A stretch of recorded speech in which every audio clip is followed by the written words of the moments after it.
అందరికీ నమస్కారం. ఈ కథ నా స్వీయ రచన, ఎవరిని ఉద్దేశించి రాసినది కాదు. ఇందులోని పాత్రలు పూర్తిగా కల్పితం, ఊహాత్మకం. కథ వినండి, నచ్చితే లైక్, షేర్ మరియు సబ్స్క్రైబ్ చేయండి. ధన్యవాదాలు. కథ పేరు సత్యమేవ జయతే. నేను ఒక ఏసీబీ ఆఫీసర్ని. చాలా కృషితో చాకచక్యంగా అవినీతిని అరికట్టేందుకు ఎన్నో ప్రయత్నాలు చేస్తున్నాను.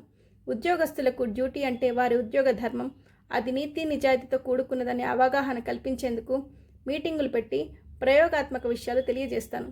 అవినీతి నిర్మూలననే నా ప్రథమ ధ్యేయంగా బాధ్యతలు నిర్వహిస్తున్నాను. ఈరోజు రైడ్ చేయబోయేది నా చిన్ననాటి స్నేహితుడు వంశీ ఇంట్లో. బాధగా ఉంది.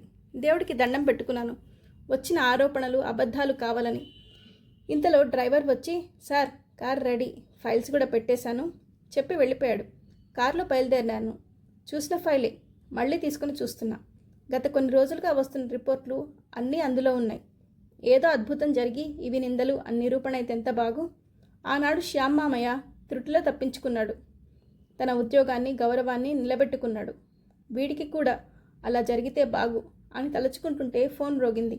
ఎత్తి, హలో, నేను బయలుదేరాను, రావటానికి టైం పడుతుంది, మన టీం రెడీగా ఉన్నారా?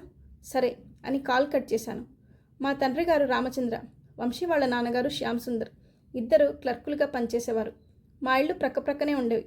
నేను వంశీ చాలా క్లోజ్గా, దాదాపు ఒకే ఇంట్లో పెరిగాము. ఎక్కువగా శ్యామామ ఇంట్లో గడిపేవాళ్ళం. ఆ ఇల్లు అన్ని సౌకర్యాలతో ఒక భవనంలా ఉండేది. చిన్నతనంలో మా నాన్నగారిని అప్పుడప్పుడు అడిగేవాడిని, నాన్న, మీ ఇద్దరికి జీతం సమానంగా వస్తుంది కదా, మరి శ్యామామయ్య వాళ్లకు అంత పెద్ద ఇల్లు, కారు ఉన్నాయి, మనకు అవి లేవెందుకు? దీనికి నాన్న, మనకు వచ్చే జీతం ఖర్చులు పోను కొద్దిగా మిగులుతుంది, అవి మీ అత్తయ్య వాళ్ళ కుటుంబ అవసరాలకు, బాబాయ్ చదువు కోసం దాచిపెట్టాలి, ఇంకా భవిష్యత్తులో నీ చదువుకు కూడా అందులోనే కొంచెం కూడా పెట్టాలి, మనకు వచ్చే జీతం అవసరాలకు సరిపోతుంది అని చెప్పి అర్థం చేయించేవాడు. మరోసారి నేను, నాన్న, వంశీ వాళ్ళ నాన్న ఆఫీస్లో ఎవరికో ఫైల్ మీద సంతకం పెడితే గోల్డ్ చైన్ గిఫ్ట్గా ఇచ్చారంట, మీకు అలాంటి గిఫ్ట్లు రావా, మీరు అలాంటి సంతకాలు పెట్టరా? దానికి నాన్న, లేదు, నేను అలా చేయను, నన్ను నమ్మి నాకు ఉద్యోగ బాధ్యత ఇచ్చారు, ఆ ధర్మానికి వ్యతిరేకంగా నేను తప్పు చేశాను అనే భావన తెచ్చుకోను, ఇంకా మనకు ఈ ఉద్యోగం ఒకటే ఆధారం, ఉన్న దాంట్లో ఇల్లు గడుపుకోవటం మా తండ్రి గారి దగ్గర నుంచి నేర్చుకున్నాను, అదే పాటిస్తాను. నా చదువుకు తగ్గ ఉద్యోగం వచ్చింది, కొన్నాళ్లకు ప్రమోషన్లు వస్తాయి, అప్పుడు జీతం పెరుగుతుంది, అంతే. నువ్వు బాగా చదువుకో, నీకు మంచి అవకాశాలు వస్తాయి, అప్పుడు దాంతోపాటు గొప్ప స్థాయి, హోదా కూడా వస్తుంది. ఒకటి గుర్తుపెట్టుకో, ఎప్పుడైనా చదువుతో కానీ నీతిగా స్వయం కృషి వల్ల వచ్చే సౌకర్యాలు అవే ఎల్లకాలం నిలుస్తాయి. ఈ రెండిట్లో ఏదైనా లోపిస్తే వాటి వల్ల వచ్చే సుఖాలు కొంతకాలమే నిలుస్తాయి అనేది నా నమ్మకం అన్న నాన్న మాటలు నన్ను బాగా ప్రభావితం చేశాయి. నాకు ఇంకా ఆ రోజు గుర్తుంది. అది నేను 7వ తరగతిలో ఉన్నప్పుడు. హోలీ పండుగ వచ్చింది. వరుసగా సెలవులు ఉన్నాయి. అప్పుడు అత్తయ్య కుటుంబం బాబాయిని, మమ్మల్ని వాళ్ళ ఇంటికి ఆహ్వానించారు. చాలా రోజులకు కలవటంతో ఎంతో ఆనందంగా రోజులు గడిపాం. సెలవులు అయిపోవటంతో ఇంటికి వచ్చేసాం. ప్రయాణ బడలిక వల్ల నాకు చాలా గాఢ నిద్ర పట్టింది. పొద్దున్న లేచేసరికి బయట మాటలు పెద్దగా వినపడటంతో అవే నిద్ర కళ్ళతోనే భయంగా బయటకు వచ్చి చూశాను. ఎవరో పెద్ద మీసాలు అతను నిల్చుని ఉన్నాడు. మా అమ్మ అతనితో మాట్లాడుతుంది. మీరు అక్కడ పెట్టిన ప్యాకెట్ మీరే తీసుకోండి, ఇటువంటివి మా ఆలోచనలోకి కూడా రావు, మేము నీతి నిజాయితీని మాత్రమే నమ్ముకున్నాము అని చాలా మర్యాదగా చెప్తుంటే వింతగా చూశాడు. అతను ఏదో చెప్పబోతే తండ్రి 2 చేతులతో నమస్కారం చేసి బయటకు వెళ్ళమని చేతితో సైగ చేసేసరికి అతను ఏమీ చేయలేక అక్కడ షెల్ఫ్లో పెట్టిన కవర్ తీసుకొని బయటకు వెళ్ళాడు. తండ్రి గేటు వేయడానికి వెళ్తే వారు శ్యామ్ మామ ఇంటి వైపు వెళ్ళడం చూశారు. ఇంతలో వచ్చి ల్యాండ్లైన్ నుంచి ఫోన్ చేస్తుంటే ఎంగేజ్ వచ్చింది. అది గమనించిన మా అమ్మ నన్ను వెంట పట్టుకొని వారింటికి పెరట్లోంచి తీసుకుని వెళ్ళింది. నాకేం అర్థం కావటం లేదు, అమ్మ ఎందుకు ఇలా చేస్తుందో. వెనుక వంటింట్లో వంశీ వాళ్ళ అమ్మ పని చేస్తుంటే ఆమెతో ఏదో మాట చెప్పి వెంటనే శ్యామామయ్య దగ్గరికి తీసుకొని వెళ్ళింది. ఫోన్లో మాట్లాడుతున్నాడు. సరే, రేపు కలుస్తాను అని అమ్మ ముఖంలో ఉన్న కంగారు చూసి కాల్ కట్ చేసి, ఏమైంది, అలా ఉన్నారో అని అడిగాడు. దానికి అమ్మ, అన్నయ్య, మా ఇంటికి బిల్డర్ ఒకతను వచ్చాడు, చాలా రోజుల నుంచి ఫైల్ పెండింగ్లో ఉందంట, డబ్బుల కట్ట తీసిచ్చాడు, మేము తీసుకోలేదు, షెల్ఫ్లో పెట్టాడు, నేను వద్దు అని ఖరాఖండిగా చెప్పాను, అతను వెళ్ళిపోయాడు. కిటికీలోంచి చూస్తే దూరంగా ఒక జీప్ ఆగుంది. వాళ్ళు మీ ఇంటికి వస్తారేమో, మీరు జాగ్రత్తగా ఉండండి, ఎటువంటి ప్రలోభాలకు లోనవ్వకుండా ఉండండి. ఏమో నాకెందుకో కరెక్ట్గా లేదు. మీకు ఫోన్ చేస్తుంటే ఎంగేజ్ వస్తుంది. నేను గబగబా వచ్చేసాను అని చెప్పటం పూర్తవంగానే కాలింగ్ బెల్ మ్రోగింది.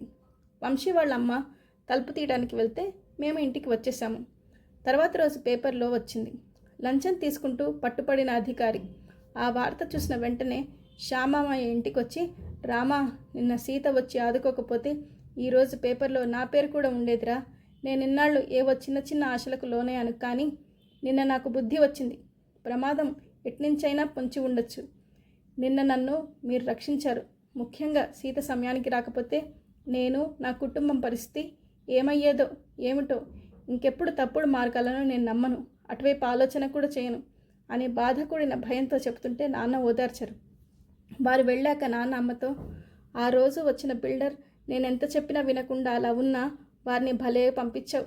నీలాగా గట్టిగా మాట్లాడడం కూడా రావాలి అని పొగుడుతుంటే రిలాక్స్గా నవ్విన అమ్మ నవ్వు నాకు ఇప్పటికీ గుర్తే.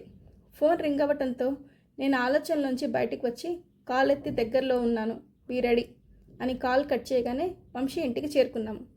అందరం ఒకేసారి లోపలికి వెళ్ళాక నేను వంశీతో, మేము ఏసీబీ నుంచి వస్తున్నాం, మీ మీద చాలా కంప్లైంట్స్ వచ్చాయి.